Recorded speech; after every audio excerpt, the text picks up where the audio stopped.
दोस्तों हमारा आज का टॉपिक है एग्जॉस्ट मैप। अब एग्जॉस्ट मैप से याद आया कि कभी कभार ऐसा होता है कि जैसे हम कोई काम कर रहे होते हैं और हमें उस काम में बहुत कंसंट्रेशन चाहिए होता है और उस समय ऐसा होता है कि कोई हमें बार बार आकर डिस्टर्ब कर रहा होता है या फिर हमसे कोई कुछ क्वेश्चन ही पूछ रहा होता है। तो क्या होता है कि हम बहुत एग्जॉस्ट हो जाते हैं और अपने काम में कंसंट्रेट नहीं कर पाते। तो ज्यादातर हम लोग इस सिचुएशन में क्या करते हैं, हम लोग अपने कान में हेडफोन लगा लेते हैं। तो क्या होता है कि कोई कुछ भी बोलता है तो हमें सुनाई नहीं देता, तो हम अपने काम में कंसंट्रेट कर पाते हैं। तो मतलब ये है कि डू नॉट डिस्टर्ब स्ट्रेटजी। और हमारा आज का टॉपिक भी कुछ इसी स्ट्रेटजी पे आधारित है जो कि है एग्जॉस्ट मैप। तो देखते रहिए इस वीडियो को। मेरा नाम है अनूप और आप देख रहे हैं यूएक्स ट्रेंड।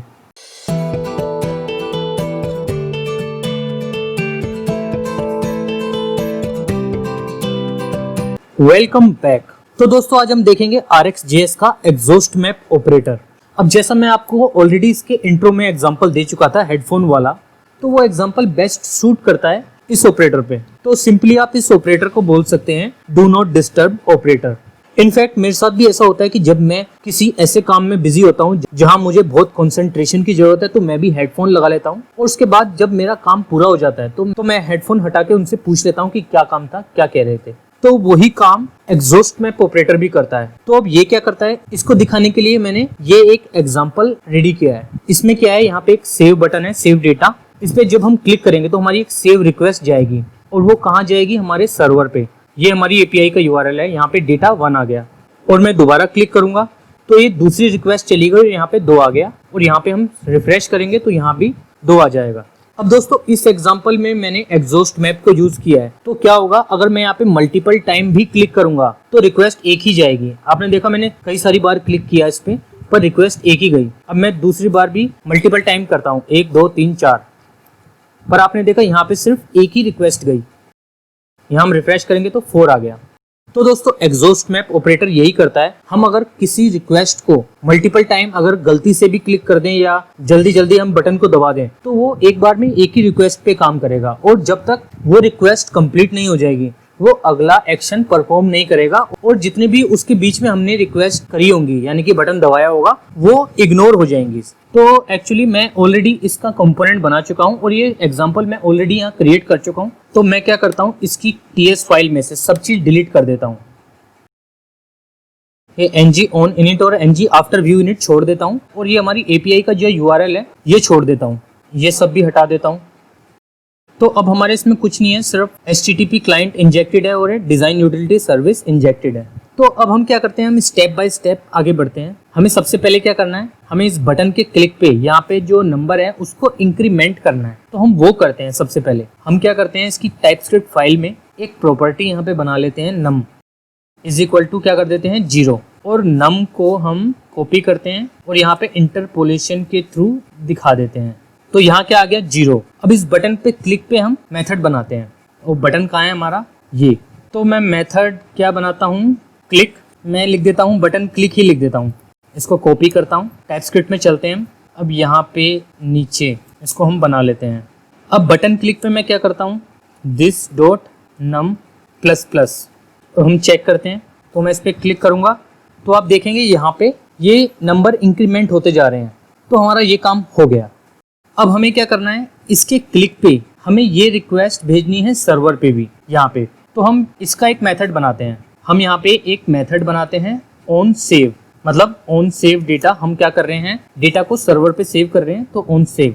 अब हम इसमें HTTP यूज करेंगे, this dot HTTP dot put कर लेते हैं हम। और ये सर्वर का जो URL है वो इसमें है URL में। तो मैं इसको कॉपी करता हूँ, यहाँ लिख देता हूँ दिस डॉट URL। उसके बाद हम क्या भेजना चाहते हैं, हम एक ऑब्जेक्ट भेजेंगे। फिलहाल जैसा हमारे सर्वर पे हम ये कॉपी कर लेते हैं डेटा और चलते हैं अपने कोड में, यहाँ ये पेस्ट कर देते हैं। ये डेटा में से मैं ये हटा देता हूँ। तो हमें ये भेजना है सर्वर पे, बट यहाँ पे हमें 4 नहीं भेजना। हमें यहाँ पे क्या भेजना है, जो भी हमारी वैल्यू यहाँ पे ये आए नम।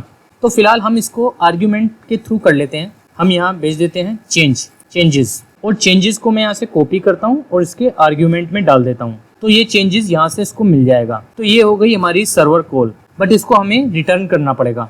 अब हमारा क्या काम है, हमें इस बटन के क्लिक पे इस मेथड को कॉल करना है। तो हम यहाँ क्या करेंगे, दिस डॉट ऑन सेव और ऑन सेव में हम क्या करते हैं, हम इसको यहाँ से कट करते हैं और यहाँ पेस्ट कर देते हैं। और इसके बाद हमें क्या करना पड़ेगा, अब जैसा मैंने आपको बताया था कि जो भी HTTP कॉल होती है इसको हम जब तक सब्सक्राइब नहीं करेंगे तो ये काम नहीं करेगा, तो हम सब्सक्राइब कर लेते हैं। मैं यहाँ RES कर लेता हूँ, कंसोल लॉग भी कर लेता हूँ RES। हम एक बार चेक करते हैं इसको सेव करके। मैं कंसोल ओपन कर लेता हूँ। अब दोस्तों हम क्या करते हैं, इस बटन पे क्लिक करते हैं तो आपने देखा हमारी रिक्वेस्ट जा रही है और यहाँ पे हमारे पास क्या आ गया, डेटा इज इक्वल टू 0। मैं यहाँ चेक करता हूँ, रिफ्रेश करता हूँ तो आ गया डेटा 0। अब मैं दोबारा करता हूँ तो यहाँ क्या आया, डेटा 1। यहाँ भी क्या आया, डेटा 1। अब मैं एक काम करता हूँ, उस पर मल्टीपल टाइम क्लिक कर देता हूँ, 1 2 3 4 5 6 7। तो आपने देखा जल्दी जल्दी ये यहाँ पे इस पर जब क्लिक हुए तो रिक्वेस्ट कैसे गई, और ये सारी रिक्वेस्ट गई। अब यहाँ पे हम रिफ्रेश करते हैं तो यहाँ पे आपने देखा सीधा डेटा क्या आया, 9। हम चलते हैं इसके नेटवर्क टैब में।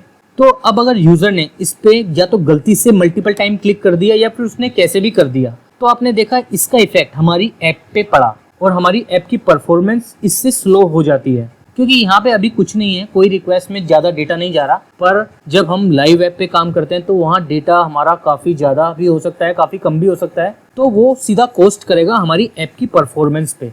पर एक्चुअली हमारी यहाँ पे रिक्वायरमेंट भी ये है कि जब तक हमारी एक सेव रिक्वेस्ट ना चली जाए तो उसके बीच में अगर कुछ भी हम बटन क्लिक करें या कोई भी और रिक्वेस्ट भेजें तो वो कैंसिल हो जाए या फिर इग्नोर हो जाए, वो जाए ही ना। तो इसके लिए हम यूज़ करेंगे यहाँ पे एग्जॉस्ट मैप ऑपरेटर।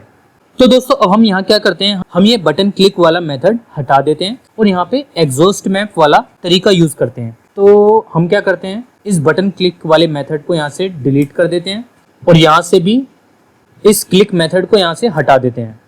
अब हमें क्या चाहिए, हम जब भी सेव पे क्लिक करें तो ये सेव के जो क्लिक हैं हमें उनकी एक स्ट्रीम चाहिए, हमें वो सारे क्लिक का डेटा एक स्ट्रीम में चाहिए। तो उसके लिए हम यहाँ पे क्या यूज करेंगे, फ्रॉम इवेंट ऑपरेटर RxJS का, जिसकी वीडियो मैंने ऑलरेडी बनाई भी हुई है, और अगर आपको उसके बारे में डिटेल में जानना है तो आप उस वीडियो में जाके देख सकते हैं। तो फिलहाल हम यहाँ पे यूज करते हैं फ्रॉम इवेंट को। अब इसके लिए हमें क्या करना पड़ेगा, हमें इस बटन पे एक टेम्पलेट रेफरेंस वेरिएबल लगाना पड़ेगा। तो हम बटन ही लिख लेते हैं BTN, और यहाँ पे क्या करते हैं, इसकी टाइपस्क्रिप्ट फाइल में एक प्रॉपर्टी बनाते हैं बटन, और इसके आगे हम क्या लगाते हैं, @viewchild। तो यहाँ हम क्लिक कर लेंगे तो ये ऑटो इम्पोर्ट हो जाएगा, और इसमें ये बटन ही रखते हैं, उसका टाइप हम रखते हैं एलिमेंट रेफ। यहाँ पे क्लिक कर लेते हैं तो ये इम्पोर्ट हो जाएगा ऊपर। तो यहाँ पे इस बटन की प्रॉपर्टी में हमें क्या मिल गया, बटन मिल गया। अब जैसा मैंने आपको पहले भी कई बार बताया कि जब हम ऐसे DOM एलिमेंट के साथ काम करते हैं तो हम ng after view init life cycle hook में काम करते हैं। तो हम यहाँ पे काम करेंगे, हम यहाँ क्या लिखेंगे, फ्रॉम इवेंट। मैं यहाँ क्लिक कर लेता हूँ तो ये भी ऑटो इम्पोर्ट हो जाएगा ऊपर। तो ये इम्पोर्ट हो गया RxJS से। अब इसके बाद हमें यहाँ क्या करना है, ये 2 आर्ग्यूमेंट लेता है, एक तो टारगेट और दूसरा इवेंट नेम। तो हमारा टारगेट क्या है, ये है बटन। तो हम इसको कॉपी करते हैं, यहाँ लिख देते हैं बटन, इसके आगे लगा देते हैं दिस डॉट, और उसके बाद हमें क्या लिखना है, डॉट नेटिव एलिमेंट। और उसके बाद हमें यहाँ क्या करना है, मेथड क्या है हमारा, इवेंट क्या है, क्लिक। अब पहले हम क्या करते हैं, इसको सब्सक्राइब करते हैं, देखते हैं क्या मिल रहा है। तो मैं यहाँ क्लिक करता हूँ तो हमें यहाँ क्या मिला, ये हमें यहाँ पे पूरा बटन का क्लिक इवेंट मिल गया। और जितनी बार भी मैं क्लिक करता जाऊँगा तो ये सारे इवेंट हमें यहाँ पे एक स्ट्रीम में मिलते जा रहे हैं। अब हमें यहाँ पे इस इवेंट में कोई इंटरेस्ट नहीं है, तो हम इसको मैप वगैरह भी नहीं करेंगे, क्योंकि हमें सिर्फ बटन के क्लिक की एक स्ट्रीम चाहिए थी और वो हमें यहाँ पे मिल गई है। तो अब हमें क्या करना है, हमें इसके क्लिक पे उस API वाली कॉल को भी चलाना है, मतलब वो जो ऑन सेव वाला हमारा मेथड है उसको हमें रन करना है। तो अब हम क्या करेंगे, यहाँ पे ऑन सेव को हम कॉपी करेंगे, और उसके बाद अब हमें यहाँ क्या करना है, हमें एग्जॉस्ट मैप ऑपरेटर यूज करना है। तो हम क्या करेंगे, डॉट पाइप, और उसके बाद पाइप में हम क्या लिखेंगे, एग्जॉस्ट मैप। या फिर मैं एक काम करता हूँ, सबसे पहले मैं आपको कॉनकैट मैप के साथ यूज करके दिखाता हूँ, उसके बाद मैं आपको एग्जॉस्ट मैप के साथ यूज करके दिखाऊंगा, तब आपको ज़्यादा क्लियर हो जाएगा। तो मैं यहाँ लिखता हूँ कॉनकैट मैप, मैं यहाँ क्लिक कर लेता हूँ तो ये ऑटो इम्पोर्ट हो जाएगा ऊपर। अब उसके बाद हम यहाँ कॉनकैट मैप में क्या करते थे, RES, और उसके बाद इस टाइप से कुछ करते थे। बट अब हम यहाँ पे RES, क्योंकि RES में तो हमें क्या मिलेगा, हमें इवेंट मिलेगा, और हमें इवेंट चाहिए नहीं, तो हम ब्लैंक पैरेंथेसिस लगा देते हैं। और उसके बाद यहाँ पे हम क्या करते हैं, इसको कॉपी करते हैं और यहाँ लगा देते हैं दिस डॉट ऑन सेव। और उसके बाद यहाँ चेंजेस में अब हमें यहाँ क्या भेजना है, this dot num plus plus, यही हम भेज रहे थे और हमें यही भेजना है। अब हम इसको एक बार चेक करते हैं। अब हम क्या करते हैं, यहाँ पे सेव डेटा पे क्लिक करते हैं तो हमारी रिक्वेस्ट गई और यहाँ पे आपने क्या देखा, डेटा 0। और दोबारा क्लिक करते हैं तो यहाँ पे डेटा 1 और फिर क्लिक करते हैं तो यहाँ डेटा 2 और यहाँ भी अगर हम रिफ्रेश करेंगे तो यहाँ पे क्या आएगा, डेटा 2।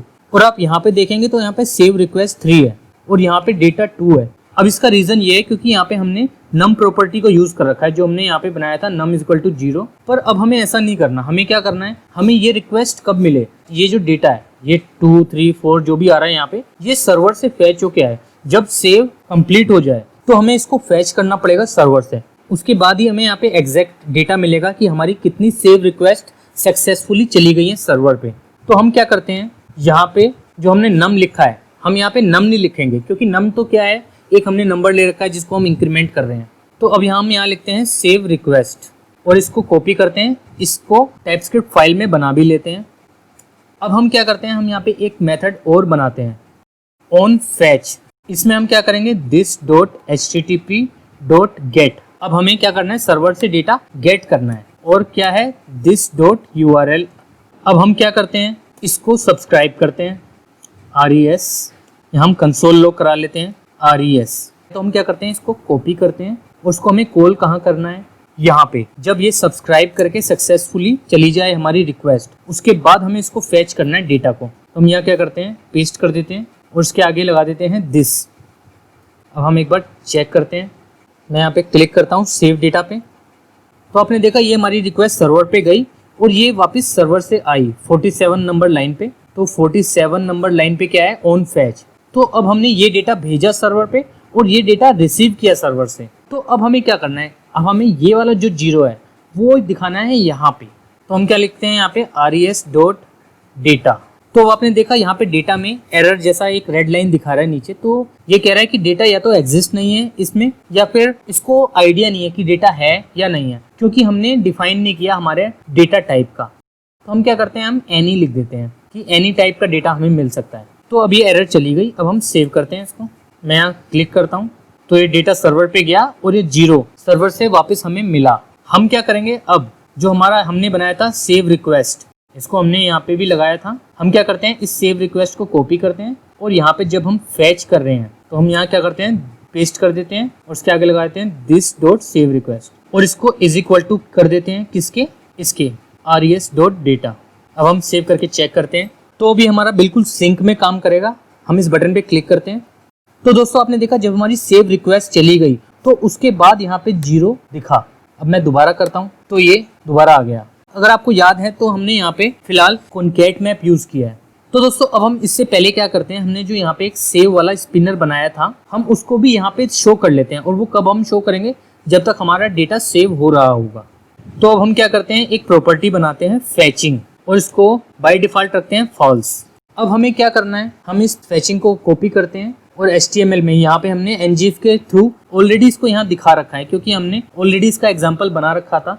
अब क्या करना है, हमें फैचिंग को ट्रू करना है कब, जैसे ही हम बटन पे क्लिक कर दें। तो अब हम कैसे गेट करें, क्योंकि ये कोई मेथड इस टाइप का तो है नहीं। अगर हम सब्सक्राइब में लगा देंगे तो ये सब्सक्राइब होने के बाद होगा, मतलब जब डेटा आ जाएगा तब होगा। तो हमें तब नहीं करना, हमें कब करना है, जब हम इस पे क्लिक कर दें, क्लिक करने के साथ ही वो ट्रू हो जाए। तो हम यहाँ क्या करेंगे, एक और ऑपरेटर यूज करेंगे, ऑपरेटर की चेनिंग करेंगे। और वो ऑपरेटर क्या होगा, जैसा मैंने आपको बताया था, एक टैप ऑपरेटर होता है जो हम इन्हीं कामों के लिए करते हैं। कुछ डेटा लॉग करा लिया, कंसोल करा लिया, कुछ प्रॉपर्टी चेंज वगैरह करा ली, कोई भी एक्शन परफॉर्म कर लिया साइलेंटली, तो हम वहाँ पे टैप ऑपरेटर को यूज करते हैं और इसका हमारी सर्वर रिक्वेस्ट पे कोई इफेक्ट नहीं पड़ता। तो हम यहाँ क्या यूज करेंगे, टैप। और दोस्तों टैप की भी वीडियो मैंने ऑलरेडी बनाई हुई है, अगर आपको डिटेल में जानना है तो आप उस वीडियो में जाके देख सकते हैं, इसी RxJS की सीरीज में है। अब हम क्या करते हैं यहाँ पे, अब हमें यहाँ पे RES वगैरह तो चाहिए नहीं, तो हम ब्लैंक एक ब्रैकेट ले लेते हैं, उसके बाद एरो फंक्शन यूज करते हैं और यहाँ क्या करते हैं, this.fetching is equal to true और यहाँ पे हमें कोमा लगाना पड़ेगा।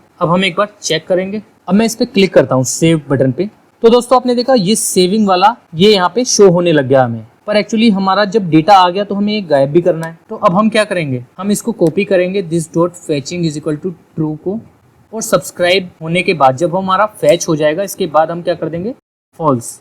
अब हम चेक करते हैं, तो अब हम क्लिक करते हैं बटन पे, तो आपने देखा सेव हो रहा है और जैसे ही सेव हो गया हमारी रिक्वेस्ट कंप्लीट हो गई, सक्सेसफुली हमारा डेटा सर्वर पे चला गया और सक्सेसफुली रिस्पॉन्स फैच भी हो गया। तो उसके बाद क्या हुआ, वो स्पिनर गायब हो गया। अब दोबारा करेंगे तो ऐसे ही हो रहा है। अब दोस्तों हम चलते हैं एक बार नेटवर्क टैब में। अब दोस्तों जैसा मैंने आपको बताया था कि हम यहाँ पे अभी कॉनकैट मैप यूज कर रहे हैं, तो मैं इस पे अगर मल्टीपल टाइम भी क्लिक करूंगा तो ये मल्टीपल रिक्वेस्ट यहाँ पे चली जाएंगी। जैसा कि आप यहाँ देख रहे हैं कि मल्टीपल रिक्वेस्ट चली गई हैं, 24 रिक्वेस्ट चली गई हैं और ये सारी रिक्वेस्ट हमारी ऐप की परफॉर्मेंस पे कोस्ट कर रही हैं। तो अब हम क्या करेंगे, यहाँ पे एग्जॉस्ट मैप यूज करेंगे। तो अब हम यहाँ क्या लिखते हैं, एग्जॉस्ट मैप। हम यहाँ क्लिक कर लेते हैं तो ये इम्पोर्ट हो जाएगा ऊपर। मैं इसको हटा देता हूँ। अब हम सेव करते हैं। अब दोस्तों मैं इस पे 2-3 बार क्लिक कर देता हूँ, 1 2 3। तो आपने देखा एक ही रिक्वेस्ट गई। अब मैं फिर से 3-4 बार क्लिक करता हूँ, 1 2 3 4। तो आपने देखा फिर एक ही रिक्वेस्ट गई। फिर मैं मल्टीपल टाइम क्लिक करता हूँ, 1 2 3। तो यहाँ पे रिक्वेस्ट एक ही करके जा रही है। और अगर आप यहाँ भी देखेंगे नेटवर्क टैब में, अब मैं इस पे मल्टीपल टाइम क्लिक करूंगा, 1 2 3 4। तो आपने देखा रिक्वेस्ट एक ही गई है। और मैं फिर से मल्टीपल टाइम क्लिक कर रहा हूँ तो फिर से रिक्वेस्ट एक ही गई, क्योंकि जब तक हमारी रिक्वेस्ट जा रही होती है उसके बीच में हम जितने भी क्लिक करते हैं वो सारी रिक्वेस्ट सिंपली इग्नोर हो जाती हैं। और यही करता है एग्जॉस्ट मैप ऑपरेटर। दोस्तों अगर आपको मेरी ये वीडियो पसंद आई हो तो आप इस वीडियो को लाइक करें और शेयर करें। और आप यूएक्स ट्रेंड को फेसबुक, ट्विटर और इंस्टाग्राम पे भी फॉलो कर सकते हैं। दोस्तों अगर आप न्यू है मेरे चैनल पे तो प्लीज मेरे चैनल को सब्सक्राइब करें। Thanks for watching, see you in next video. इसकी नेक्स्ट वीडियो में हम देखेंगे RxJS के शेयर रिप्ले ऑपरेटर को। Keep watching UX trend. अगर आपको मेरी ये वीडियो पसंद आई है तो इस वीडियो को लाइक कीजिए और सब्सक्राइब कीजिए मेरे चैनल यूएक्स ट्रेंड को, ताकि मेरी नेक्स्ट टेक्नोलॉजी वीडियो का अपडेट आपको मिल सके।